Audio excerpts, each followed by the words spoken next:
Bushra be be کو زہر دینے کی تصدیق ہوئی، نہ کوئی شواہد ملے اور نہ ٹیسٹ کر رہے ہیں۔ بشریٰ بی بی کی طبیعت بہتر ہے، فوڈ پوائزننگ کے کوئی اثرات نہیں۔ بشریٰ بی بی کا چیک اپ کرنے والے ڈاکٹر عاصم کہتے ہیں کہ ان کو کچھ ٹیسٹ تجویز کیے ہیں۔ وزیر اطلاعات پنجاب عظمی بخاری کہتے ہیں کہ بشریٰ بی بی کو کھانے میں ملانے کے کوئی شواہد نہیں ملے۔ بشریٰ بی بی اور بانی پی ٹی آئی نے الگ الگ بیانات دے کر خود کو جھوٹا ثابت کیا۔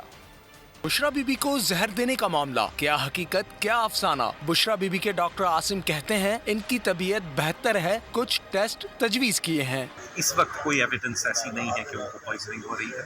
اگر ان دا پاسٹ کچھ ہوا ہے تو میں کہہ نہیں سکتا، لیکن اس کے باوجود کیونکہ ان کی ابھی بھی طبیعت پوری 100% ٹھیک نہیں ہوئی تو میں نے ریکمینڈ کیا ہے کہ کچھ خون کے ٹیسٹ ہونے چاہیے ان کے، اور ایک کیمرہ ٹیسٹ ہونا چاہیے، منہ کے ذریعے کیمرہ ڈال کے کھانے کی نالی کا اور معدے کا اندر سے معائنہ کرنا چاہیے، جس کو گیسٹروسکوپی یا انڈوسکوپی کہتے ہیں۔ بشریٰ بی بی کو فوڈ پوائزننگ کے کوئی اثرات نہیں، لیکن ابھی ان کی طبیعت 100% ٹھیک نہیں۔ ان کے معدے میں ابھی بھی جلن ہے۔ پنجاب کی وزیر اطلاعات عظمی بخاری کہتی ہیں پمس کے 4 سینئر ڈاکٹرز نے بشریٰ بی بی کا تفصیلی معائنہ کیا۔ زہر دینے یا ہارپک کے قطرے کھانے میں ملانے کے کوئی شواہد نہیں ملے۔